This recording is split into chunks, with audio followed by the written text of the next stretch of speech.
Welcome to the Boat Galley Podcast. I'm Carolyn Shearlock, here with tips, reviews, and how-tos for your cruising adventure.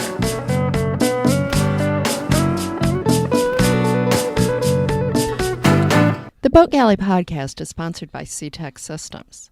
YIKES Systems offers cruiser-tested solutions for weather and communications, whether it's satellite, Wi-Fi, cell, or single sideband. YIKES packages are simple and affordable. Get free shipping through July 2018 with the code GALLEY2018 at checkout. Slow down, slow down. Smartphone communication apps for cruisers. How do cruisers communicate? I'm not talking here about getting weather forecasts on the high seas, but communicating with friends and family around the world. This is one of the biggest changes since we began cruising in 2002. Back then, our only real choice was to send an email over single sideband on the boat, or, in larger towns, go to an internet cafe and send an email. Once or twice, we even went to a phone center and paid exorbitant amounts to place an international phone call. Now, in the words of Steve Jobs, there's an app for that. Many apps, actually. The topic of cruiser communications is huge, so I'm going to limit this to several smartphone apps, but note that several of these have counterparts for laptops too. I'll start with the fact that most cruisers outside their home country don't use traditional international calling or texting, as that just gets too expensive. Instead, they connect their smartphone to Wi-Fi or use cellular data to connect to the internet and use an app to talk, text, or share pictures. The first one that I'm going to talk about is Facebook Messenger. Facebook Messenger can be accessed through regular Facebook or the Messenger app, and it's wonderful because almost everybody you want to connect to is already on it, and it uses less data than any other well-known app. With Messenger, you can text, send photos, make a voice call, make a video call, or even record a voice message. And recently, they included the ability to send money. Roughly 95% of the people I need to contact are already on Facebook. I don't have to ask them to download or learn to use another app just to connect to me. I do, however, have a couple of relatives who are either not on Facebook at all or don't check it often enough to make it useful. So the other apps that I'm going to talk about still do have their place. Facebook Messenger uses roughly 1/3 the data of Skype and WhatsApp. Obviously, this matters if you're using cell data and paying by the amount of data used or have a data cap.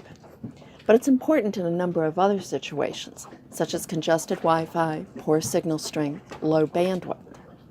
You're more likely to be able to use the service even with a bad internet connection. And one further tip that applies to all the services here. Video takes the most bandwidth, voice less, and text the least. Also, texting is best if your connection is going in and out, as a message will go out or come in as you have a connection. With voice or video, you may have a lot of very annoying drops. The second app is Skype. Skype also gives you the ability to chat via text, voice, or video.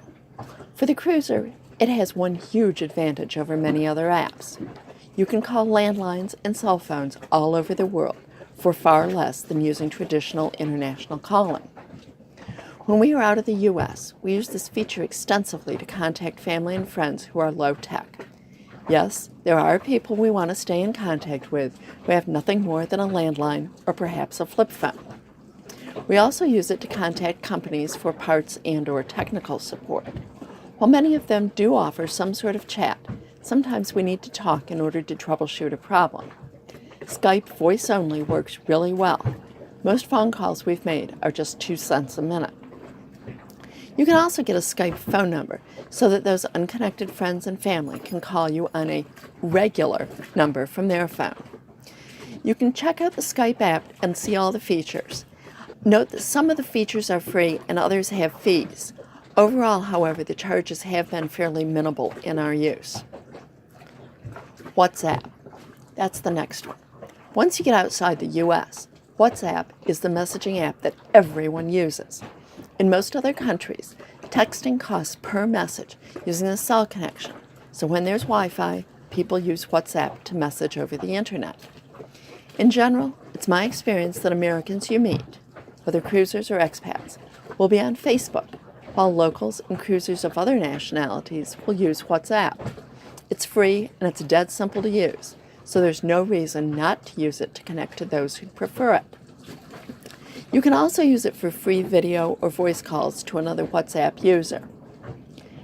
FaceTime.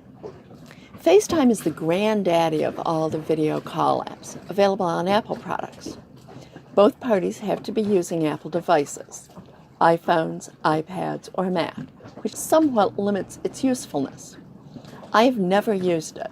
We only got an iPad a few weeks ago, but I know many people who do, especially for family chat times and even virtually attending events such as weddings and graduations.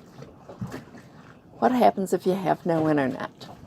That's kind of outside the scope of this article, but if you are cruising where there is no or very spotty internet, you may want to consider satellite communications, either a Garmin InReach tracking and texting device or an Iridium Go for email and some internet applications.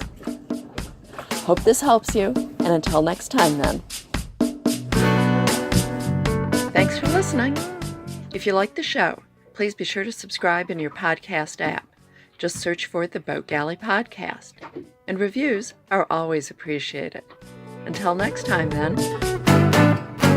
Slow down, slow down.